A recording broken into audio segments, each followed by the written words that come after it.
Podcasting is more than just talking. It's listening. BSing with Bob Schmidt. The BS with Bob Schmidt podcast, talking entrepreneurship, business, and marketing. My guest this week is a coach, an author, and a speaker, Jen Coken. I had the opportunity to talk with her and my radio program about a year ago. Wrote the book, Embrace the Ridiculousness. And chapter number 1, Jen, basically throws everything into the wind that I've talked to other people about. Don't set SMART goals. They're stupid. Yes. I just want to start off with that. Well, good, because the whole point of the book is to be a better you, right? Whenever I coach people, I go, what do you want? I just want to be me. I want to be a better version of me. Okay, well, what's funny is we're always trying to go for more, and really what we need to do is strip away the things and be less. So when I talk about SMART goals, you know, where SMART goals originated, which made a lot of sense, was for business. Because you've got to deal with the bottom line, and you've got to deal with, is this measurable? You're trying to hold each other to account. Is it realistic? Can we get done what we have set out to do with the resources at hand? And that all makes sense for those kinds of things. When I say SMART goals are stupid, I say it's dumb. For successful people don't set SMART goals for their lives. They may use them for their operational voyage, right, but not for the big ticket items in their lives.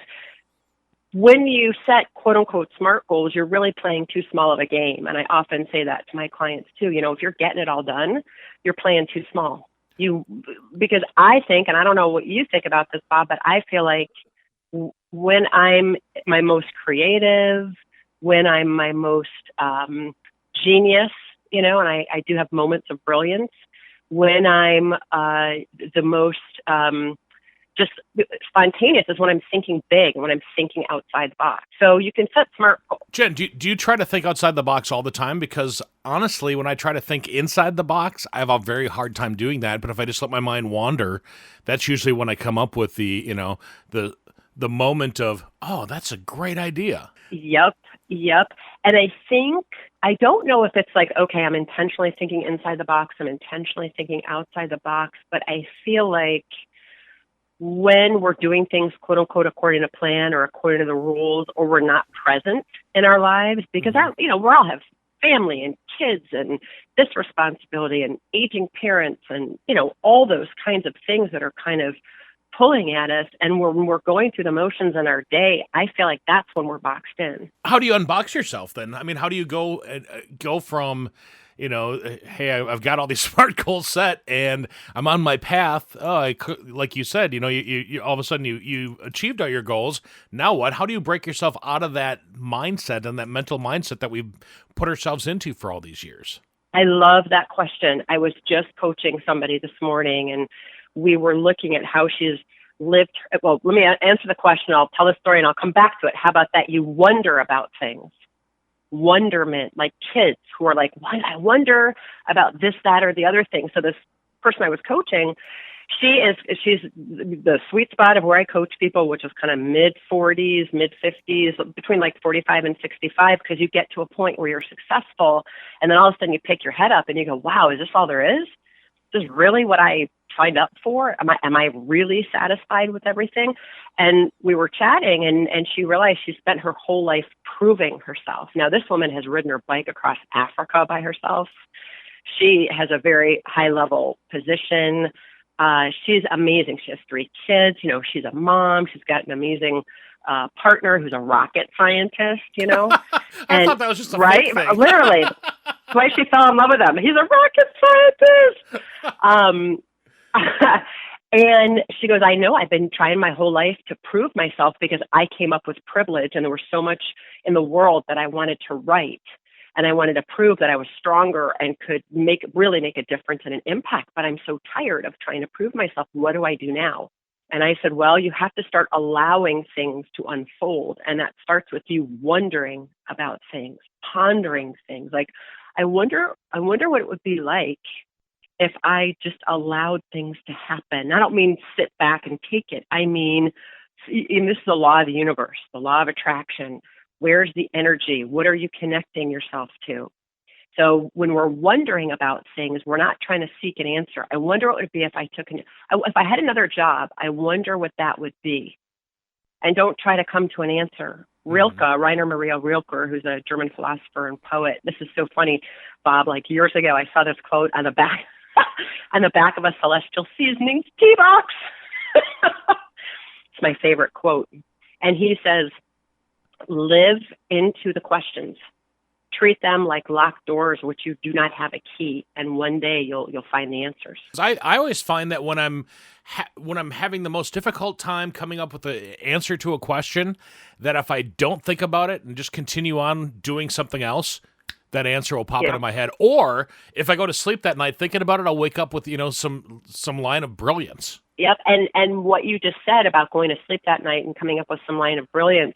You can tell your brain to go to work on a problem and come up with an answer the next day, and it will.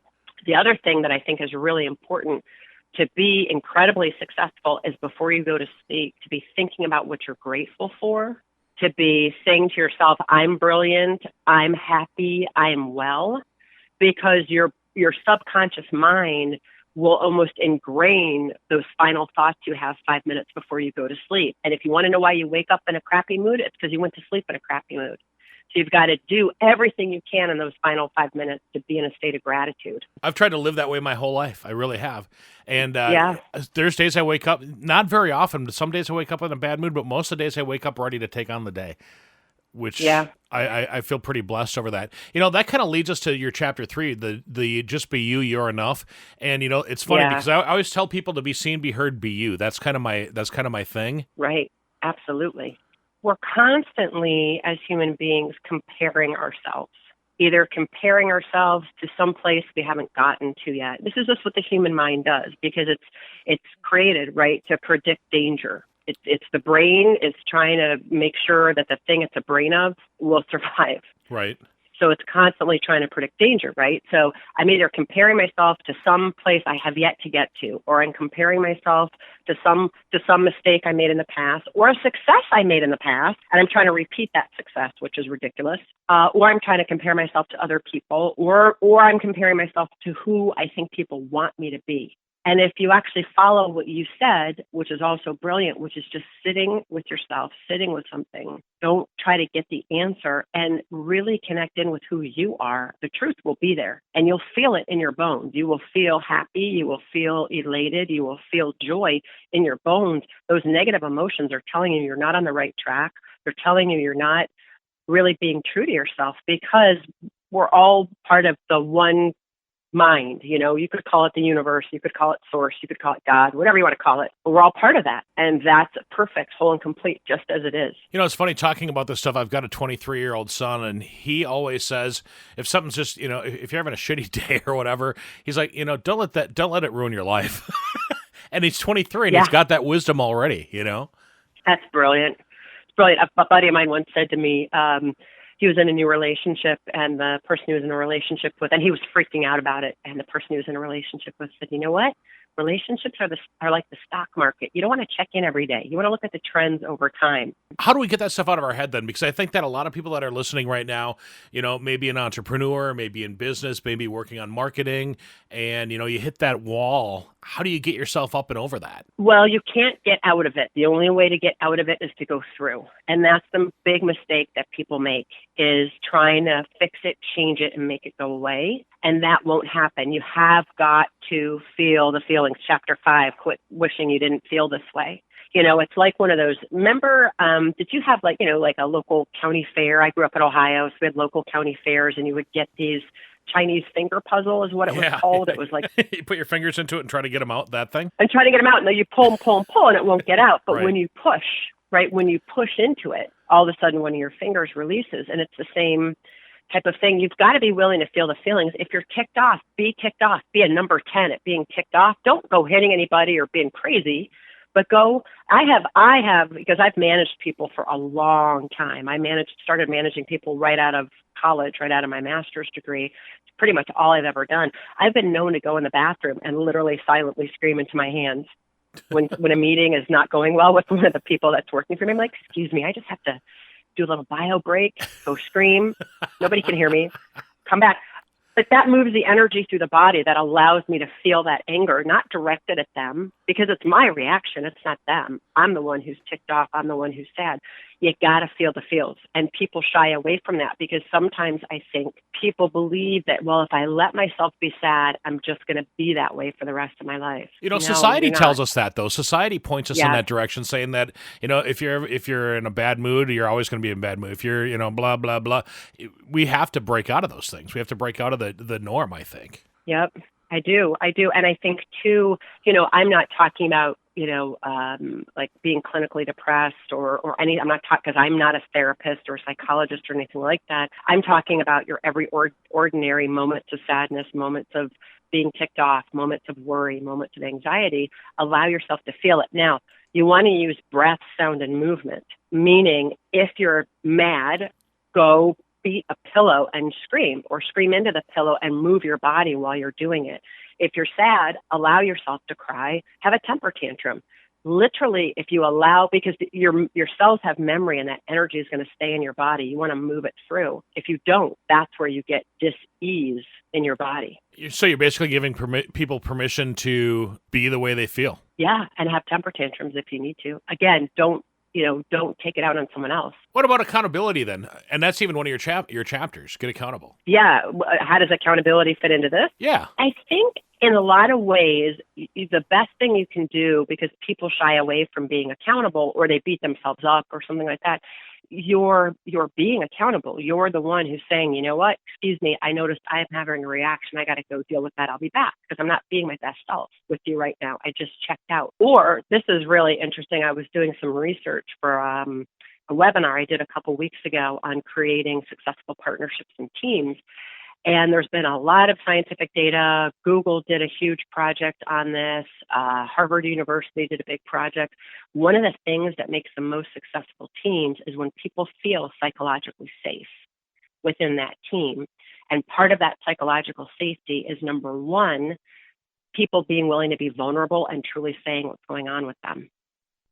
So, for example, I was at a company where we had a lot of layoffs and reorg and new CEOs coming in, and another new CEO was coming in, and we're all kind of, great. He's just another guy. This guy led off with something that was going on with his son who was sick. And in that moment, we were like, and I couldn't have put words to it then. Okay, this guy has our back. He's real. He's being vulnerable. And we don't think about being vulnerable at work. We don't think about talking about our personal lives at work because we're supposed to keep it separate. But in fact, what makes great teams great is that there's communication, there's all those other pieces, but one piece is feeling like you're psychologically safe, which goes to expressing yourself and being vulnerable, which also ties into accountability. Well, let me ask this then, with that, the feeling safe and being vulnerable, that doesn't mean you have to be friends, does it? It just means that you share things outside of the workday, right? Yeah. What was the first thing you said? It doesn't mean you have to be friends.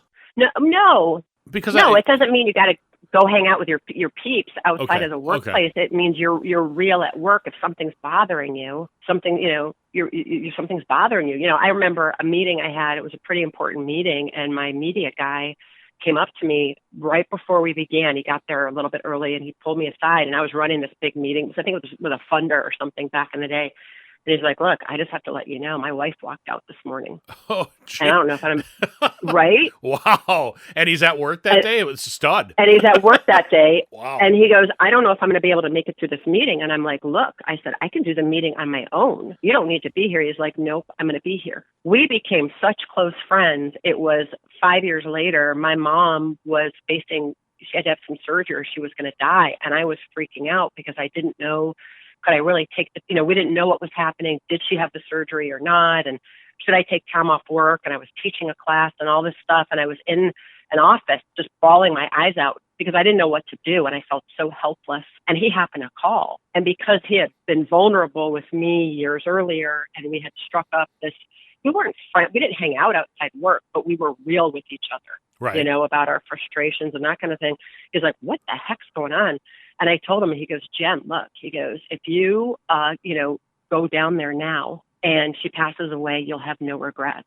And if you go down there now and she doesn't pass away, you'll have no regrets. But if you don't go and she passes away, you will never forgive yourself. You're like, you know what? You are so right. I walked out and told everybody, like, I'm going, and I figured it out, and that was it. And the next day I got in a plane and went. That's and I bet you have no regrets from that, do you, Jen?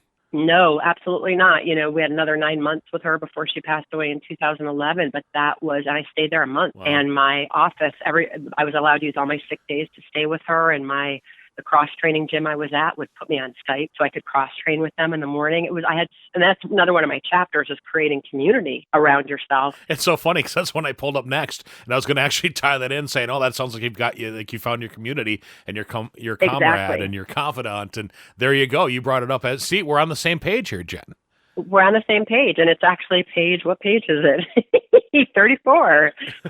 34 out of my 53-page book.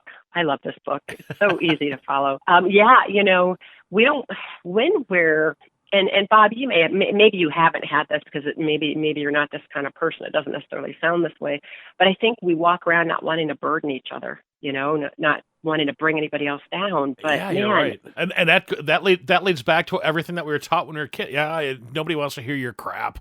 So are you saying that we should burden people, or we should bring stuff up to people? Yes. You know why? If you remember, like, being a little kid on the playground, and if somebody fell or hurt themselves, or somebody was feeling bad, you always see those little kids surrounding that child who's upset and consoling them and saying it's going to be okay and all those things. And that a small person who feels upset feels heard and feels seen, because people are coming to him to say it's okay. And then somewhere we're told, as you said, don't burden anybody.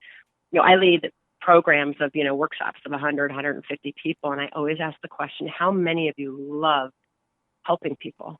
Like, that's something you live for. You want to make a difference for people. You want to contribute. If you knew a friend was hurting, you want to be there for them. Every hand goes up. How many of you ask for help when you're hurting? Maybe a quarter of the hands go up. So you have this world of people wanting in their hearts to connect, to be there for another human being, to say, hey, I see your humanity. I feel your pain. And we're not asking for the help, and we're left wondering. Now I'll connect this back to when my mom had cancer. There's a lot of stupid things people said to me about her. And I've talked to other people who personally had cancer, and they told me a lot of people said stupid stuff to them, like, hey, great wig. Is it real hair or fake? Yeah, not people would ask that? What the hell's wrong? Dude. What the hell is wrong with people? My goodness. Yeah. Oh, wow. Or people would come up to me, because I was very open about it as I was leading programs and stuff. And usually a woman would come up to me and, gently put her hand on my arm and say, at some point you're going to understand this is the most beautiful part of your life. And I wanted to throat punch her. So she meant well, and I totally understand that. But in that moment, I didn't want somebody to tell me it was going to be okay. I wanted someone to say, is there anything I can do for you right now? And that right now is super important. We have 1 in 5 people will pass away from cancer. So all of us know somebody. Don't ask, what do you need? They don't know. What can I do for you right now? Do you need a Coca-Cola to settle your belly? Do you want me to rub your feet because you've got pins and needles from the chemo? Do you want me to make those copies for you because you're too tired to get up from your desk to go retrieve something from the copier? What do you need right now in this moment? What can I do for you? That's super important. And same with anybody that's going through any kind of something that they reveal to you. They're going through a illness of a parent, or a child who's having problems in school, or a child who's been bullied. My friend told me her daughter, who's 16, was punched in the face by a boy and split her lip. That makes me angry, Jen. I can't. So angry, as soon as you told right? me that, And I can feel the anger rushing through my body right now. absolutely. And you know why he punched her? Because he was throwing rocks at a kid, and she told him to stop. Really? And I said, did she report him? And Heidi said, no, she didn't. And I said, why not? She goes, well, she's new to the school and can't really tell which boy it is. And I think part of it is she wants to handle it herself. And Wow. she doesn't want to be the person who tells tales. Her daughter is a real firecracker. You're coining new words here on the program. I'm making up stuff. I am making up stuff. But she's a real firecracker, and I know she'll find her way. But my God, we don't know what people are dealing with. And so that question of, is there anything I can do for you right now? Yeah, you can just listen. Awesome. Well, let me ask this, because I think you'd mentioned a lot of people don't ask for help. I don't think people know how to ask for help. You know, because Yeah. I look at my wife, and when she's, you know, struggling to do stuff around the house, I'll admit this right now, I'm bad. I don't say, is there something I can do to help? I just kind of go, you know, because we have those blinders on, I think that, but if somebody just says, hey, can you help? Or, hey, will you do this? I don't think that people know how to ask for that help, or I got it. You know, it's like, oh, never mind. I got it. Jen, I have it. Don't worry about it. Yeah. Yes. And I love that. Yes. Hey, that's and, improv yes. right there. Exactly. I was about to say that. We're on the same page. Yes. And maybe pressing in a little bit. You know, oh, what's on your list today? Can I take a couple things off your list? I just want to do that for you. Or can you, you know, I've noticed you've been doing a lot around, I'm talking about you and your wife. I've noticed you've been you do a lot because, you know, you're home more now. So I noticed you do a lot. I'm wondering, can I take over the stuff that needs to happen in the afternoon? Why don't you go get a mani-pedi? And then that gives you brownie points then too. Oh my God, Bob, this isn't about strategy. But you're right, it probably would. Get her a gift certificate for a mani-pedi.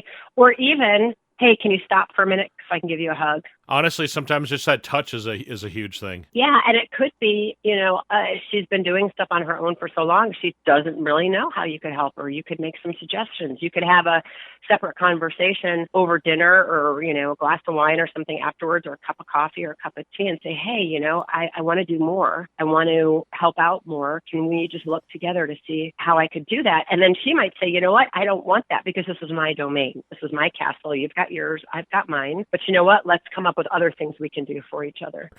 Chapter 11 says, say hell yes. Hell yeah! Hell yeah! Yeah, that's really getting into making sure that what you're saying yes to is what you really, really, really want to be saying yes to. And you're not just saying yes to be a people pleaser. And you're not just saying yes because it's what's expected of you. Okay. And sometimes I think we go overboard and say yes too much, and then we leave ourselves out. I think you're absolutely right. I think we need to learn how to say no more than we need to say yes. Yes, and I think like authentically looking at your calendar to see what actually works. You know, I have been known to, I'm such a people pleaser. I've been known to give up my workouts, to give up meditating, which are some of the things that I've got to do in the day. I've got to work out. I've got to meditate. I've got to, you know, take time to do my personal growth and development, take time to write some key things for me. Sometimes I'll give them up depending, but I do that consciously now, not unconsciously. Because you can get burnt out really easily. Oh yeah. So let's finish up with your chapter 12, the stop, drop, and roll out of tough conversations. Because I think that many of us have been stuck in those dead end, either at a cocktail party, at work, when you run into somebody at the grocery store. We've all had those conversations where they just drone on and on. And hopefully you're not feeling that way about this conversation, but on and on. No, of course not. Of course not. No. I actually wrote this chapter after the election in 2016. Okay. Because and it's happening again. It's happening again now, Jen. It's happening again now, and it's because I have friends from all walks of life. I have friends who are libertarian, who are Republicans, who are Trump supporters, who are lefty liberals. You know, I mean, and the key piece is not to take this stuff personally, and it's difficult. It can be difficult. I myself have found myself in the middle of, an intense conversation where I had to get up and literally walk away and wanted to stop being friends with two people because I was taking things so personally. Right. And I think what's important is you got to give yourself a timeout. You know, as I say, get up, if you're in one of those conversations, if you're at the dinner table, right, or Thanksgiving, which is coming up again. I love Thanksgiving. So, if you're at a dinner table, step up and walk away. If you're, at a place at work or wherever, or a cocktail party, just excuse yourself. Just, oh my God, I just realized I've got to go call somebody. Take a moment, walk away. And once you've calmed down, you can think of, something else to say, and even say, you know what, did we get off this topic? I noticed I'm getting a little agitated. Tell me something that you want to celebrate for this week. Tell me the best part of your week so far. Right. Having this conversation with you. Let's keep going. Okay, well, that's not the best part of my week. So can we mosey on? Right. But I think, and you got to understand, it's none of it personal. People have opinions.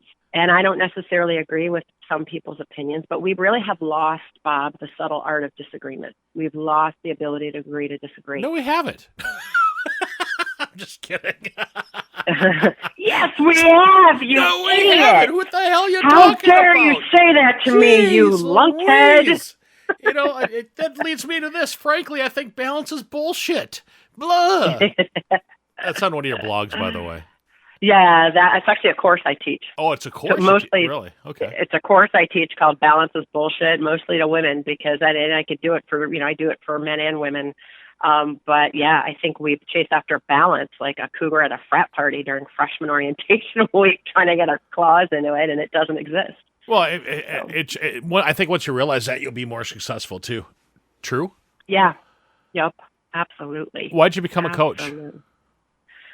Oh, I've been a coach for 20 years, and 20 years ago when I kind of got onto this path, for me it was, and it still is, it's my calling in life. It is, I am here to help people discover their purpose, what their soul really wants them to be here for, what their true purpose is. And when that happens, it is such a gift to me. And truly, I want a world of people who are simply happy, and we're happy when we're doing what we were meant to be doing. Absolutely. Now, why is Thanksgiving your favorite holiday? The food, because I love turkey.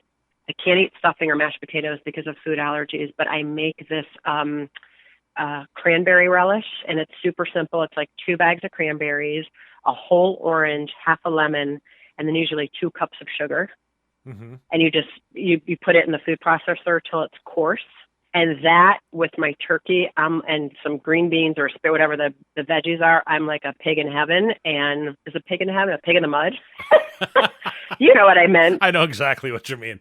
And I always make extra batch, and then I'll fold it into corn muffins for the next morning. I just love to eat, and I love the camaraderie of Thanksgiving and being able to go around the table and say what you're thankful for, eat till you're bursting out of your pants, and then go sit on the couch and watch football. Embrace the Ridiculousness, a pocket guide to being a better you by Jen Coken. Jen, how do we find your book, and how do we find out more about you? Oh, you can find out more about me and about the book at www.jencoken.com, and that's JENCOKEN.com. There's something right on the front page. I mean, literally, you can read this book, as I like to say, Bob, while you're on the toilet or over a glass of wine. You choose. It's a short but sweet book. The BS with Bob Schmidt podcast is brought to you by Orange Computer. Find them online at orangecomputerlax.com. And by Tri-State Sound and Light. Find them online at tristatesound.com. Tell your story with microcasts by podcastforhire.com. The BS with Bob Schmidt podcast is a podcast for hire production.